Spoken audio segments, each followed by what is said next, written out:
Dan saudara, kita beralih ke informasi lain di mana dengan disetujuinya pendaftaran bakal calon presiden dan wakil presiden dimajukan sebulan, maka perburuan mencari pasangan di pemilihan presiden 2024 mesti segera diputuskan.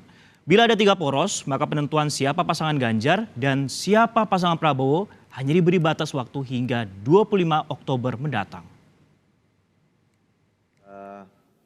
Ketua DKPP, Komisi Pemilihan Umum, Kementerian Dalam Negeri, dan Dewan Perwakilan Rakyat setuju memajukan pendaftaran bakal calon presiden dan wakil presiden menjadi 19 hingga 25 Oktober 2023. Jadwal ini maju sebulan dari awalnya 19 Oktober hingga 25 November 2023. Saya kira untuk yang lain-lain masih bisa terpenuhi, sehingga pendaftaran tanggal 19 sampai 25 Oktober 2023 dan penetapannya tanggal 13 November 2023. Maka, tenggat memilih rekan sehati di bakal capres kini mulai makin pendek batas waktunya. Tak cuma sang bakal calon yang berburu, juga partai koalisinya yang mulai mematut-matutkan sang kandidat dengan bakal calon wakilnya. Inilah pekerjaan yang dilakoni Ganjar Pranowo dan Prabowo Subianto, serta partai koalisinya. Sementara satu koalisi sudah berpasangan, yakni Amin atau Anies Baswedan Muhaimin Iskandar. Mereka bakal bertarung dengan tujuan satu, menang pemilihan presiden 2024. Bila konstelasi hari ini berjalan, maka perlu 2 orang untuk 2 baca pres yang sedang diburu. Di Ganjar, partai koalisi tengah memilih 4 nama bakal pasangan jagonya. Pak Erick Thohir, Pak Sandi Uno, Pak Andika, Pak Mahfud.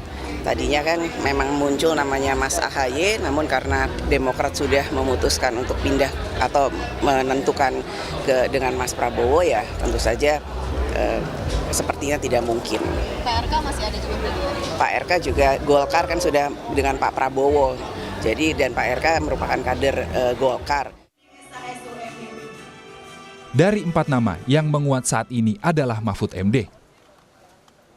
Semua masih punya peluang yang sama pada hari ini. Dan di antara kita, dari pimpinan partai, saya semua berkomunikasi dan saya juga berkomunikasi dengan beliau-beliau.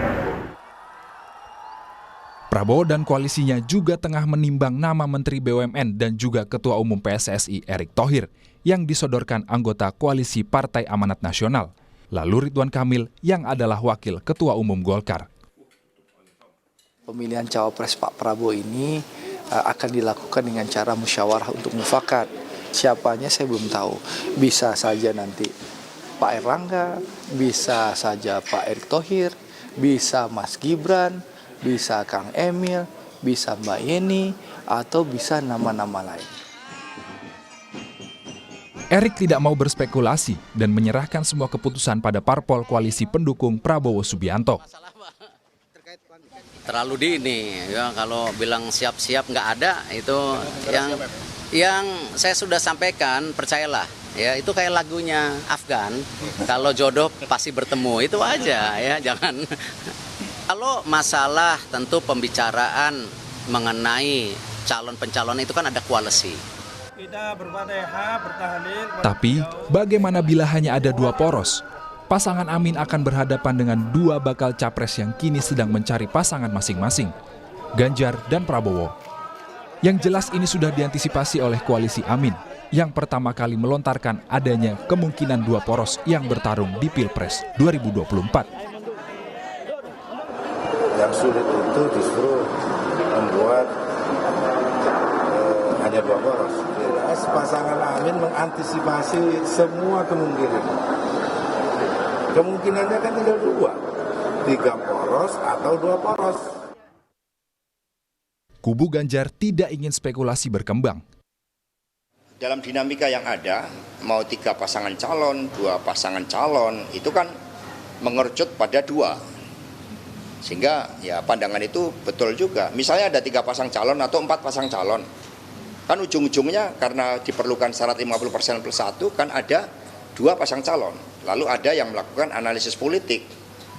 Toh nanti juga akan mengerucut pada 2, kenapa nggak dikerucutkan di depan? Saya nggak paham ya maksudnya Pak Jazirul ya. Sedang membaca realita atau sedang ngelamun gitu ya.